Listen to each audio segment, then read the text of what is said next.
आज हम देखेंगे शैवाल एवं उनका वर्गीकरण। आपने जगत सारे पढ़ लिए है ना। कौन कौन से जगत पढ़े आपने? मोनेरा जगत, प्रोटिस्टा जगत और फिर फंजाई जगत। और अब ये फंजाई जगत भी देखा आपने। वनस्पति जगत देख रहे हैं हम। कौन सा जगत देख रहे हैं? वनस्पति जगत। वनस्पति जगत में हम देख रहे हैं ये शैवाल। क्या देख रहे हैं? शैवाल। शैवाल। अब शैवाल मतलब एल्गी। एल्गी आपने नाम सुना भी है और आपने देखा भी है। देखा है ना? जब हम किसी नदी तालाब के पास से गुजरते हैं या फिर हम कहीं पे पानी का गड्ढा भरा हुआ देखते हैं ना बारिश के समय में, तो उसमें आपको हरे हरे रंग की पूरी एक चादर बिछी हुई दिखती है। क्या कहते हो तुम उसको? कांजी कहते हो ना। हाँ, तो ये जो शैवाल होती है आपने जनरली हरे रंग की देखी है। कौन सी देखी है? आज आपको अलग अलग प्रकार की भी शैवाल दिखाई देगी। उसको हम दिखाएंगे आपको, लेकिन उससे पहले आप ये जाने कि ये शैवाल जो है उसको क्या कहते हैं? उसको कहते हैं समुद्री खरपतवार। समुद्री खरपतवार का अर्थ ये होता है अनावश्यक रूप से अवांछित फसल, जिसको हम नहीं चाहते हैं। आप देखते हो कि जब आप निदाई गुड़ाई करते हैं ना, तब आप क्या करते हैं? खरपतवार ही तो हटाते हैं खेत में से। तो ये अवांछित है एल्गी जो है, इसकी हमको आवश्यकता नहीं होती है, लेकिन ये बहुत जल्दी फैल जाती है। क्लोरोफिल युक्त होती है। हरी जो चीज हरी हुई उसमें क्लोरोफिल होना ही है। क्लोरोफिल क्यों? क्योंकि क्लोरोफिल के कारण ही वो प्रकाश निषेचन की क्रिया करती है और अपना भोजन बनाती है। और शैवाल एकमात्र ऐसा पौधा है जो पूरा का पूरा प्रकाश संश्लेषी होता है। बाकी पौधों में क्या होता है? जड़ है ना, तना, पत्ती सब होते हैं, फल फूल, लेकिन उसमें से पत्ती प्रकाश संश्लेषण करती है। कौन करती है?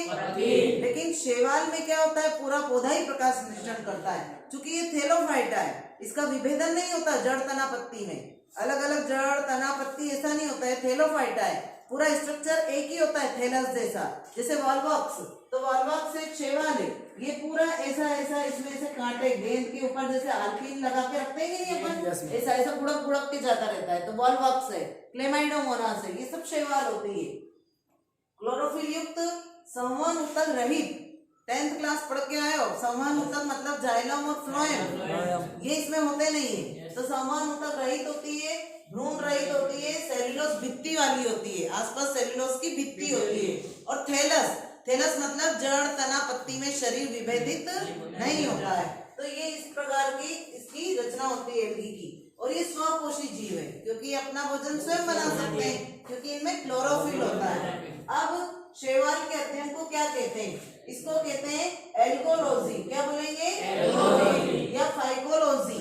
एल्गोलॉजी या फाइकोलॉजी। जैसे कवक के अध्ययन को माइकोलॉजी, ऐसे ही इसको एल्गोलॉजी या फाइकोलॉजी। याद रखना, क्योंकि एग्जाम में, ऑब्जेक्टिव में, कॉम्पिटिटिव एग्जाम में बहुत बार पूछा गया है। तो फाइकोलॉजी कहते हैं। लवणी तथा अलवणी जल में, मतलब समुद्री जल में, स्वच्छ जल में, दोनों में, स्थल में, नम स्थानों पर, पौधों के तनों पर, दीवालों पर, जहाँ इनको थोड़ी सी नमी मिलती है ना, वहां पे ये काई जम जाती है। आप घर पे देखो कि आप घर पे यदि काफी समय तक आपके बरामदे पे पानी भरा रहता है, वहां पे ही पानी भरा रहा और आपने साफ नहीं करी जगह वहां पे, तो वहां पे भी काई जमने लगती है ना, हरी हरी रंग की दिखाई देती है, तो वहां पे ये उग जाती है। अब इनमें वर्णक का अर्थ है पिगमेंट। कौन कौन से पिगमेंट पाए जाते हैं? तो क्लोरोफिल, केराटिनोइड मतलब केरोटीन और जेंथोफिल, दोनों वर्णक होते हैं। फाइकोबिलिन, फाइकोएरिथ्रिन, फाइकोसाइनिन इनसे मिलकर बना होता है। मतलब जैसे पत्तियों में आपने देखा होगा कि पेड़ पौधों पत्तियों में लाल कलर की पत्ती भी होती है, बैंगनी कलर की भी होती है, कभी कभी पीली भी होती है, हरी भी होती है। हरी तो जनरली होती है, पर पीली भी होती है, भूरी भी होती है, लाल भी होती है, बैंगनी, नीली, सब प्रकार की होती है। तो क्यों होती है ऐसी? कभी सोचा है आपने? क्लोरोफिल से हरा कलर आता है, लेकिन क्लोरोफिल के अलावा भी वर्णक होते हैं। Chlorophyll A, chlorophyll B, xanthophyll, carotene, phycoerythrin, phycocyanin, ये सब वर्णक जो होते हैं, फाइकोबिलिन, इनके कारण उन पत्तियों का रंग अलग अलग होता है, फूलों का रंग अलग अलग प्रकार का होता है। समझ में आ रही? तो पिगमेंट होते हैं। ऐसे वर्णक इनमें भी होते हैं। जैसे टमाटर का रंग लाल क्यों होता है? लाइकोपिन वर्णक के कारण। किसके कारण? लाइकोपिन। ऐसे वर्णक हमारी बॉडी में भी होते हैं। जैसे आपसे कोई पूछे आपकी त्वचा का रंग काला क्यों है, तो मेलेनिन वर्णक के कारण। किसके कारण? मेलेनिन वर्णक। पत्तियों का रंग हरा क्यों है, तो क्लोरोफिल वर्णक के कारण। अब ये वर्णक तो हो गए, लेकिन इन वर्णकों के आधार शैवाल को, एल्गी को 4 भागों में बांटा गया। कितने? 4। यदि एल्गी लाल है तो उसको कहेंगे रोडोफाइसी, उसको रोडोफाइसी में रखा। लेकिन इसका जो डिवीजन था वो था रोडोफाइटा। रोडोफाइटा। फाइकोइरिथ्रिन वर्णक होता है इसमें। कौन सा वर्णक होता है? फाइकोइरिथ्रिन, जिसके कारण आपसे कभी पूछा जाए कि लाल एल्गी जो होती है, लाल शैवाल जो होती है, वो लाल रंग की क्यों दिखाई देती है? पूरा समुद्र लाल दिखाई देता है उसके कारण।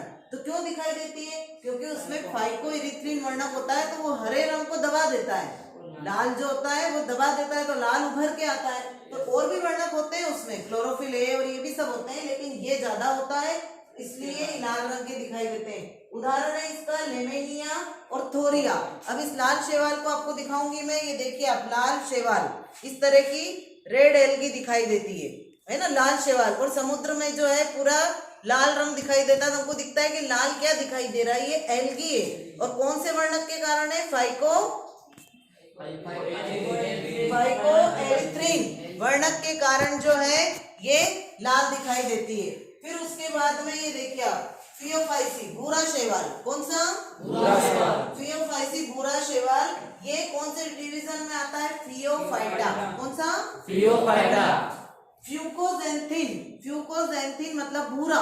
फ्यूकोजेंथिन वर्णक, भूरे कलर का वर्णक इसमें जो होता है। वर्णक मतलब कलर देने वाला, पिगमेंट। तो फ्यूकोजेंथिन वर्णक होता है। उदाहरण है इसके सर्गासम और फ्यूकस, जिसके कारण पूरे समुद्र में हमको भूरा भूरा रंग का बिछा हुआ दिखाई देता है। जैसे कांजी तो आपने देखी है, एल्गी तो पूरी हरी दिखती है। रोडोफाइसी में लाल कलर का समुद्र में दिखाई देता है पूरा। इसमें भूरे शैवाल में फियोफाइटा या जिसको कहते हैं फियोफाइसी वर्ग और फियोफाइटा डिवीजन है, और उसका उदाहरण है सर्गासम, फ्यूकस आदि बहुत सारे उदाहरण होते हैं। फ्यूकोजेंथिन वर्णक के कारण पूरा भूरा दिखाई देता है। अब आपको जो है ये भूरा शैवाल इसमें दिखाई देगा। इसमें देखिए आप, ये आपको भूरा शैवाल नजर आ रहा है ना? ये भूरा शैवाल किसके कारण दिखाई देता है? कौन से वर्णक के कारण? इसको देखिए आप, फ्यूकोजेंथिन के कारण। तीसरा है क्लोरोफाइसी। क्लोरोफाइसी मतलब हरे शैवाल। क्लोरो शब्द आ गया, क्लोरोफिल, हरे शैवाल। इसको डिवीजन क्लोरोफाइटा के अंतर्गत रखते हैं। क्लोरोफिल वर्णक की इसमें प्रचुर मात्रा होती है। क्लोरोफिल वर्णक की इसमें बहुत अधिक मात्रा में होने के कारण ये पूरे हरे दिखाई देते हैं। वॉल्वक्स है, क्लोरेला है, ये सब प्लेमाइडोमोना, ये सब इसके अंतर्गत आते हैं और ये पूरे हरे रंग की दिखाई देती है। और ये आपने आते जाते रास्ते अपने शिवना नदी के यहाँ पे तालाबों में सब जगह आपने देखी है ना? ये ग्रीन एल्गी। कौन सी एल्गी है? जिसको क्लोरोफाइसी के अंतर्गत रखा है। तो ये जो है आपको दिखाई देती है कौन से वर्णक के कारण? क्लोरोफिल वर्णक की प्रचुर मात्रा के कारण। अब है साइनोफाइसी या मिक्सोफाइसी, एक और है ये मिक्सोफाइसी मतलब मिक्स है। ये मिक्स, इसमें कुछ ग्रीन कलर भी होता है और कुछ ब्लू कलर भी होता है, इसलिए इसको कहते हैं blue green algae. Blue green algae है ना? ये साइनोफाइसी, साइनोफाइसी या मिक्सोफाइसी इसका वर्ग है और इसको नील हरित शैवाल कहते हैं। इसको साइनोबैक्टीरिया इसका सबसे अच्छा उदाहरण है। मैंने आपको एक क्वेश्चन बताया था, साइनोबैक्टीरिया प्रथम प्रकाश संश्लेषी जीव है। कौन सा ऐसा जीवाणु है जो प्रकाश संश्लेषण की क्रिया करता है? साइनोबैक्टीरिया प्रथम प्रकाश संश्लेषी जीव है ना? नॉस्टॉक, एनाबीना ये इसके उदाहरण है। नॉस्टॉक और एनाबीना इसके उदाहरण है, जो कि नील हरित शैवाल है, ब्लू ग्रीन एल्गी के रूप में होते हैं और इनको साइनोबैक्टीरिया भी कह सकते हैं। साइनोबैक्टीरिया भी इसका उदाहरण है और इसका डायग्राम कई बार एग्जाम में बनाने के लिए भी आता है। ब्लू ग्रीन एल्गी या नील हरित शैवाल का नामांकित चित्र बनाइए, तो ये ब्लू ग्रीन एल्गी कहलाती है। इसका डायग्राम आप अच्छे से तैयार कर लेना, ठीक है ना? तो इस तरह से आज हमने देखा कि शैवाल क्या है, इनको समुद्री खरपतवार कहते हैं और ये जो है इनका अध्ययन क्या कहलाता है? एल्गोलॉजी या फाइकोलॉजी। और ये वर्णकों के आधार पे लाल शैवाल, भूरा शैवाल, हरा शैवाल और नील हरित शैवाल प्रकार की होती है। ठीक है, ओके।